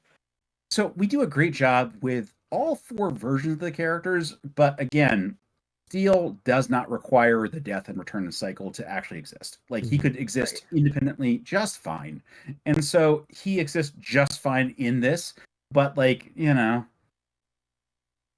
not necessary. Yeah. Superboy exists pretty well in this whole context, but again, he's easy to explain outside of the context of the death and return of Superman, and as a result, the attempt at keeping the whole secrecy of the character feels awkward. Like every time they're like, "You're a clone! Oh my god!" as if that's a surprise. Like obviously he's a clone of Superman. Like seems to be the whole deal, the whole time. Eradicator better handled. Cyborg, mixed. Like they don't do enough to set up why they should believe he's Superman, but they do a good enough job of giving him a plan that isn't just him pretending that like I'm just hanging out at the city that's exploded and no one can reach inside and I'm just fine, but everyone else just trust me, everything's fine. Like that was the whole plot of like the Return of Superman arc where the cyborg destroys the city and then just pretends everything's fine and like people believe him because he's Superman. Yeah. Right. Exactly. Yeah. I feel again, like. Oh, go ahead. Yeah, just like speaking to the writing of this movie, I feel like there was really strong writing like in the dialogue, but the overarching like the way they crafted the arc of this movie, I feel like fell really flat. And because there were so many great moments during it, it didn't really register until afterwards that like taking a step back and looking at like what this movie truly was like, wow, this is kind of on the weaker side of like the craft of the arc of like a movie in its own form, which is disappointing because like I really loved like so much of the snappy dialogue of Lois, especially with her back and forth with her character, like the people she interacts with, all of her like relationships in this movie I thought were really interesting and well done, but like again the structure just really fell through for me.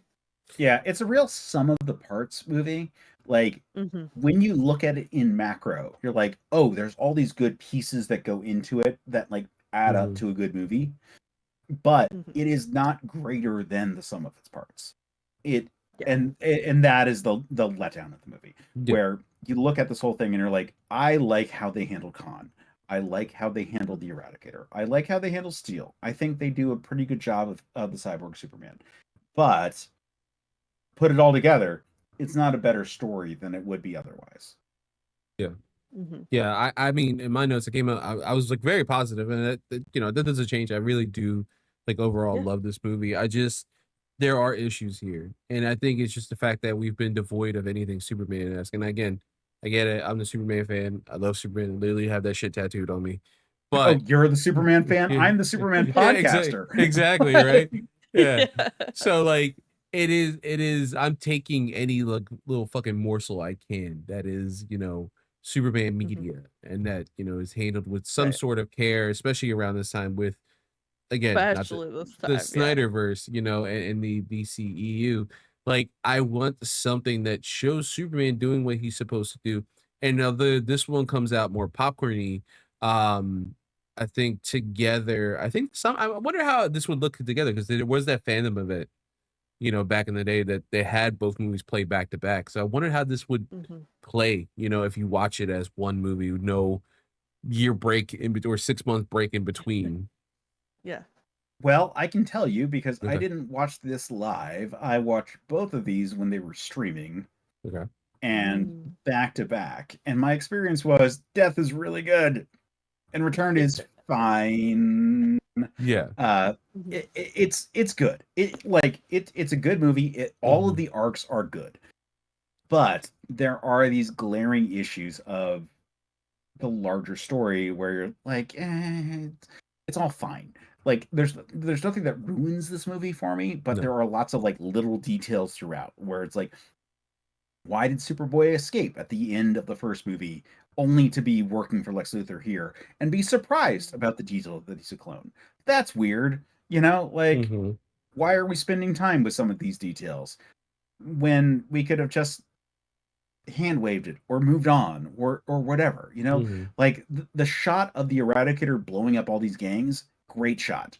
The fact that we don't spend that much time with the Eradicator, kind of sad. Like it would be nice to like add especially this version tension for the character. Yeah, you're right. This version is so competent compared to what we got in the comics and everything like that. Um, he's so much more fun to watch. And having that conflict that he has, kind of being like, hey, like Steel at the end when they're in the Fortress of Solitude, this guy's a wild card. I don't know if we could trust him. And then Clark being like, whoa, that's a really good idea. He is a wild card. He's not something we could factor into our plans. Yeah. Like, and then picking up the crystal, and then obviously we see at the end of this movie that he puts him into the crystal and then uses him as like a last ditch effort to take out Henshaw is a really using cool the Eradicator at the end is one of the best uses of the character. Like, exactly. Now, I don't love that they just like open the sun doors and all of a sudden Superman has superpowers again. Like, that's kind of whatever. That's how it works. But well, just they gotta fit it into a tight 90. Is he photosynthetic or is he photovoltaic? That's the question, right? Exactly. Is he immediately is he processing energy from the sun, or is he reacting to the sunlight and creating instant energy? Like, that's the question right there. Is he a solar cell or is he a solar battery? Does he charge up by sunlight, or does sunlight just turn on his powers? Mm-hmm. Yeah. These are and this movie presents a scenario where we'll never know. Right. Okay, I do have a couple honorable quotes that aren't quite drama material, but I do want to shout out. Where did it go? Frick. Well, I had one. So the right, it's right in front of me. At the very end, we get Khan's iconic "Thanks for the sweater, babe." Oh my god, that got a full belly chuckle out of me. Yeah, that was hilarious. Cute. I thought it was cute. Love that kid. I guess both of these are from Khan. Really shows who I am as a person. Yes. The next honorable mention was, "What's the plan, Dad?" And then we just got the single inquisitive eyebrow raise. Yeah, Clark is very receptive to Con-El in this universe compared to like the DC animated series as Young Justice, where he's like, I got a clone. Fucking I'll be back. And like I'm out. Young Justice, it's all like, bye. Yeah. I'm having a panic attack and I cannot deal with this. I will be back. He's like, dude, you say you were going for a carton of cigarettes. He's like, yep. Yep, I did. Yeah. Yes, I did. Yeah. I mean, it's cool how they rectify it. And of course, that's a series. We're talking about a series that has multiple episodes, arcs. They expand that storyline for so many seasons. At the end, he's his best man. Like there's a whole thing with that. But in this is like, hey, we don't have too much time to play. We got 90 minutes and we're not going to do another fucking solo Superman movie. So we're cool with this from jump. It was like, okay, yeah, this is the life. All right. This is the life. We're gonna jump it in. It was like I liked it. I did. Don't get me wrong, but it was like I did it. I understand. The only nitpick for me was like I understand that Darkseid, has to fit into this universe, and we're getting close to the end of this universe. Now, in hindsight, we know like we gotta set up a exactly. We got so, like 3 episodes to get I said Doomsday to kill you. Like, all right, whatever. But it's like a slight little nitpick. But I think that was really it. We can move on to drama class, a holdover from MC University, one of my favorite sections we brought here. Here we have 3 little scenes we're gonna act out, and we're gonna start off here with Green Lantern and Cyborg. Case, since you are our special instructor, you get to pick. Do you want to be Hal or Vic? I'll do the Hal. Okay. Slack, do you want to be Vic, or you want to pick a different one? I'll let you have Khan. I'll be Vic. Okay. I don't really know him. Vic? Oh, so you think all cyborgs know each other? Yes, but in my defense, I am horribly insensitive. Lex is so wrong. You guys are funky fresh. I love it. It was the funky fresh that really got me. He's so cute. It's so I just want to hug him. The 90s-ism. It's so great. I love that was their way of like bringing in all those like lines, like we're flying to face Cyborg, slamming. Yep. Yeah. And then I love I do like Lex's line being like, Disney's been making you watch those 90s sitcoms, haven't he? Like, it's cute. Like, it's cute. But you know what? Thinking about those 90s sitcoms, those are the like the great era of like the or not like the WB, like the Homeboys in Outer Space era. Yes, you know, thank you. Where Homeboys in Outer Space, man. No one talks about this shit. God damn it. Malcolm and like, Eddie, yeah. Where there was quite a bit more diversity in like the sitcom fam that you could like find on like your normal TV than what we have today. Yes. Yes, the prevalence of CW and a lot of light skin has ruined a lot of sitcoms in general. All right, moving on. We have this Steele and Lois line. I'll take Steele. Okay. I'll be Lois. Hell yeah. Take it away. Whoa, Steele, what's happening? Little busy here, Lois. You called me. Butt dial. Such a great line. Thank God his armor is like, we need help. We need help. We should call this. We'll just phone a friend real quick. This next one is 4 characters, but I think we can double up. If somebody wants to do Flash and John, then we can do Howlin. Betsy. I'll do Flash and John. Yeah. Okay. I'll do Hal and Batman. Any idea where he is? I don't recognize any of these star formations, John. They are foreign to me as well. That's because they're not stars. What are they? Hungry. I'm just gonna hide behind the Amazon until Vic gets us home. Also, I did have this in my notes. I forgot until this quote or this little scene.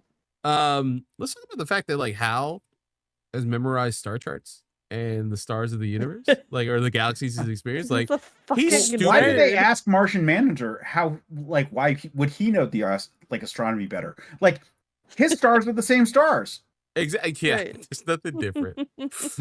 Yeah, like I don't know. They have better. Hal would be like, okay, sure, yeah, I've seen other constellations. Martian Manhunter is like, all of these look like Earth, but like slightly further away. Exactly. That's a funny thing. I do, but it's like he always comes off as like very himbo-ish, especially Hal. And this just shows like he's a little smart in there. He is a little nerd when it comes to like flying and stuff like that, so he would know like star charts, star formations.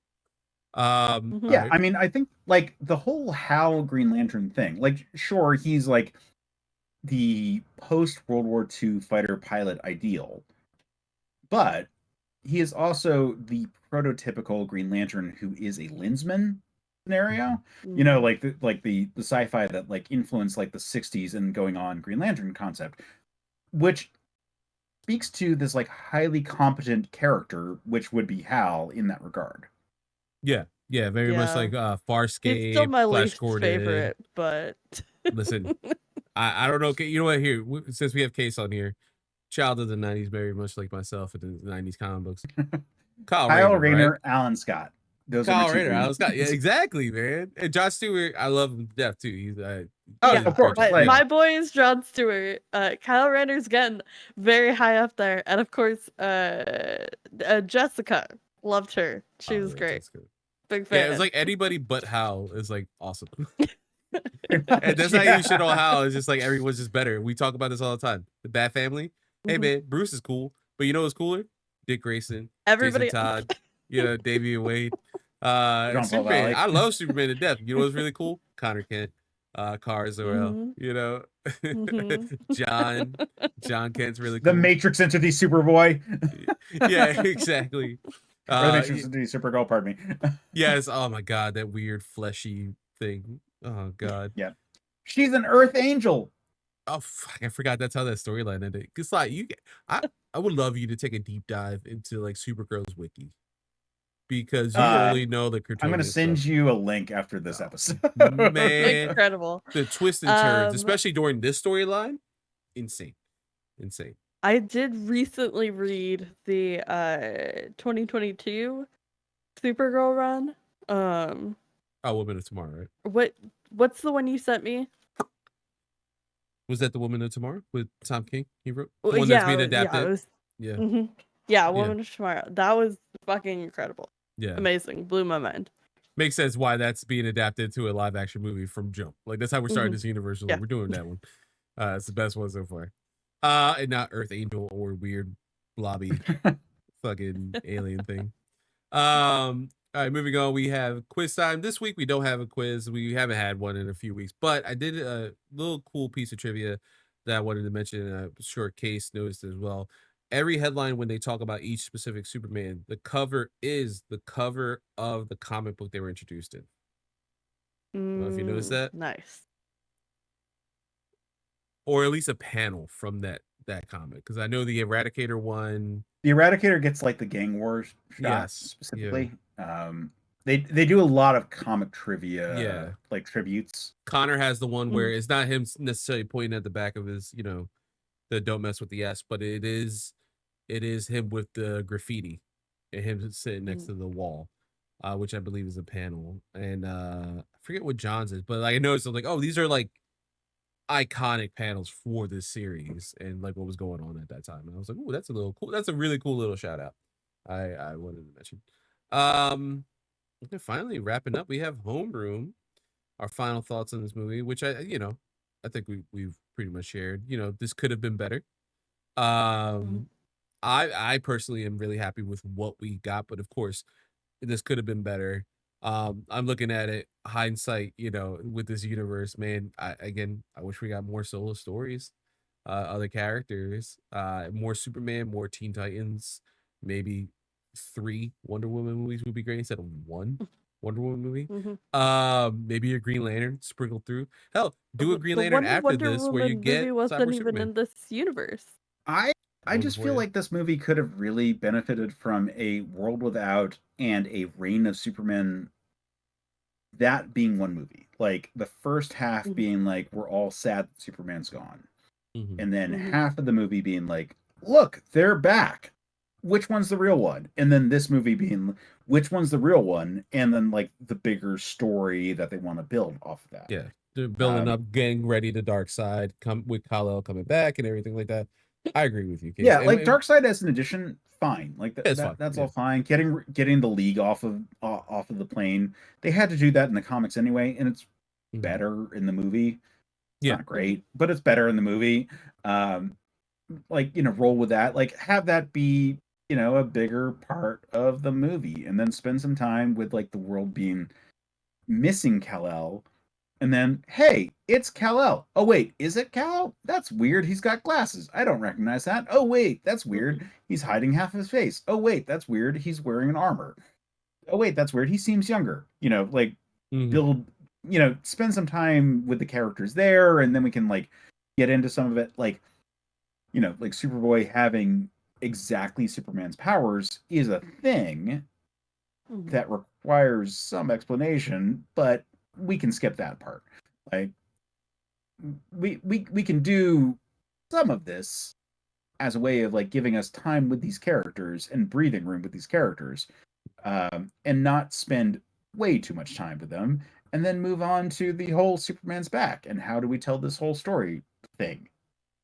Yeah, I think you're right. When you, especially when you meant, we were talking about the comic specific earlier in this episode, Case. I think it was a really good revelation for me.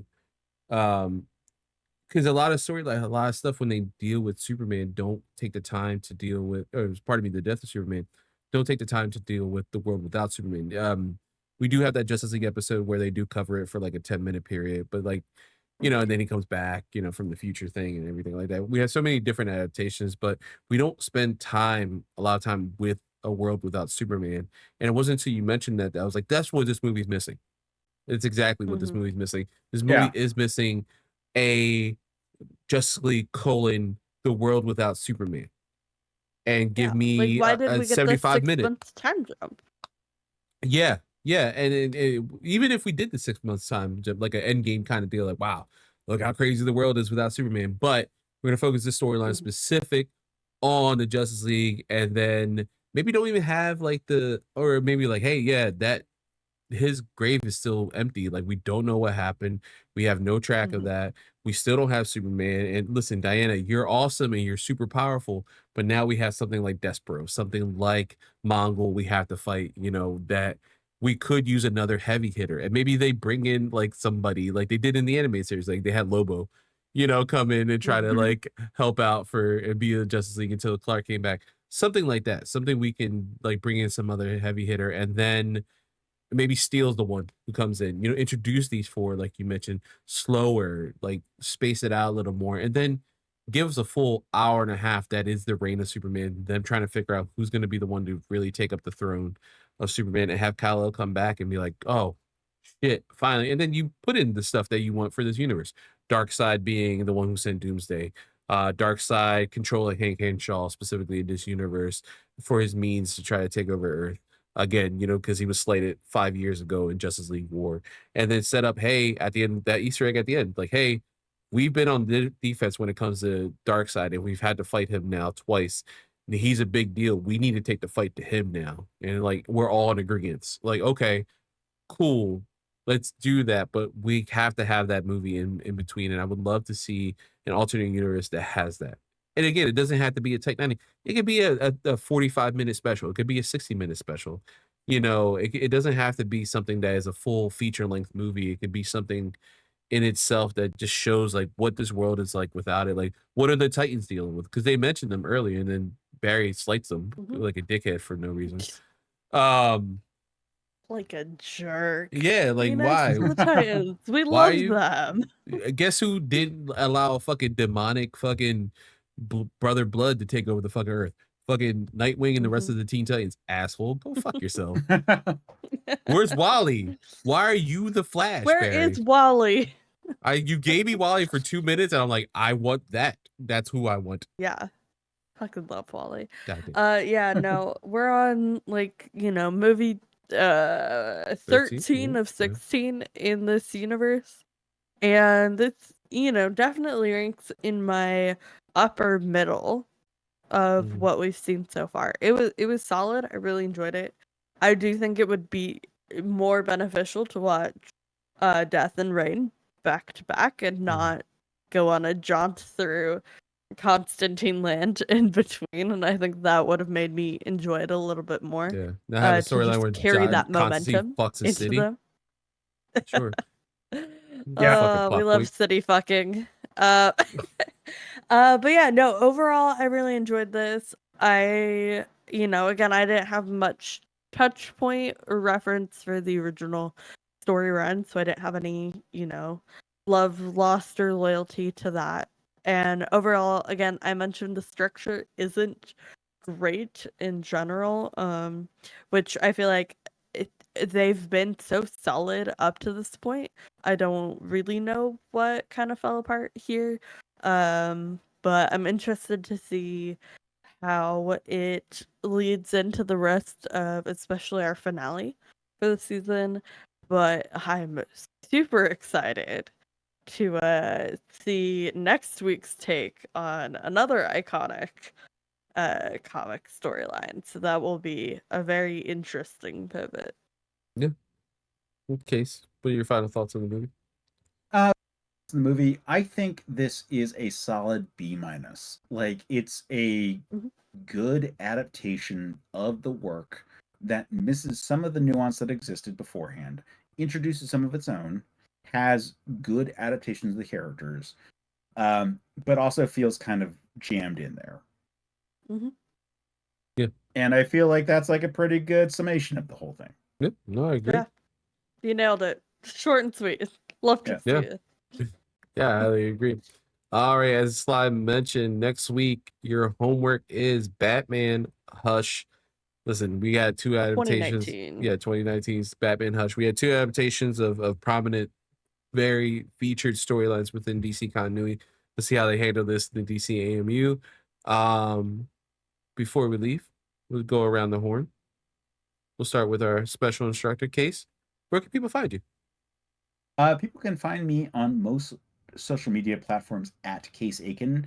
except for Instagram, where I'm holding on to my AIM screen name for dear life, which is Quetzalcoatl5, because I was pretentious in high school, and that is just the way of things. But again, most of the platforms for the @signs, you can find me at Ksaken. On that note, I host 2 podcasts, one of which is a movie podcast, which is called Another Pass. The other one is more relevant to today's discussion, which is called Men of Steel. It's a Superman and Superman adjacent podcast. So come check it out. We talk about all things Superman, as well as topics that are related to the Man of Steel. So we'll talk about things like Invincible or The Boys or, whatever I feel like talking about that day that I could justify being related to it. So check out Men of Steel. It's a really fun podcast. Also check out Another Pass. Also really fun podcast. Those are my 2 main things. I also do all the YouTube stuff for certain POV media. Check out all of that. I do unique videos as well as podcast episodes. Certain POV media, YouTube, go for it. Look at that. And that's my stuff. Oh yeah. Where can people find you? Oh, don't. No, that's a lie. Where can people find me? You can find me, for the most part, live every Sunday on TikTok at CycloneMC, talking about network television, 911, Dr. Odyssey, all that good stuff. The Pit, it's not network television, but it has invaded our show. So goddamn all good. of it's running. The only good thing about Max. But yeah, that's mostly what I'm doing right now. I did unfortunately get a grown-up job, and that is currently eating all my time, so all of my creative stuff has disappeared. But hopefully by this time comes out, I can bully myself into ramping up some more creative projects. Nah, absolutely. And for me, you can find me here, youtube.com/point in progress, where we have this incredible podcast, DC Graduate, with amazing guests like Ksaken. You can find me here as well doing It's Not a Loop.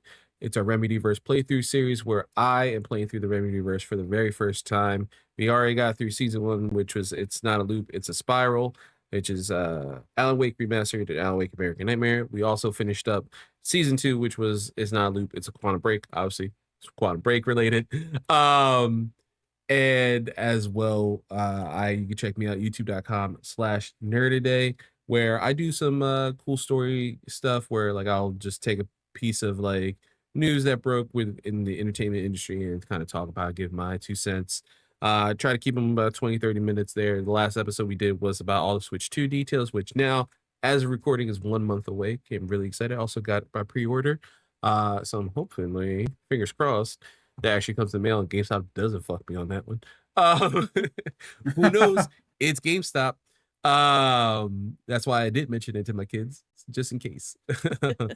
But yeah, you can find me there. And I want to, I want to bully myself into doing some more stuff too, because I saw a list of, independent media people with a lot of, publications closing down, and our good friends were posting like, hey, you should check these people out. And I didn't feel slighted that we didn't see our names on there, but I was like, you know what, we deserve to be on there too, because we do amazing work here at Point in Progress. And to tap myself on the back, I would say, not to sound like a dick or anything, I don't really give myself compliments all the time. I think I do pretty good work in there today, and I want to earn our right to be on that list with all these amazing other people. So I want to ramp that up eventually. So I'm saying that on air so we can get that here. So I guess you're manifesting. Manifesting it, exactly. Yeah, exactly. I did, before we sign off for the episode, I was just like checking social media, as we were wrapping up real quick, just so, like I didn't see if anything. I actually, to be honest, was looking for wrestling. What happened on wrestling tonight while we were wrapping up. But I put a photo in our recording chat in Discord. If everyone can take a look at that.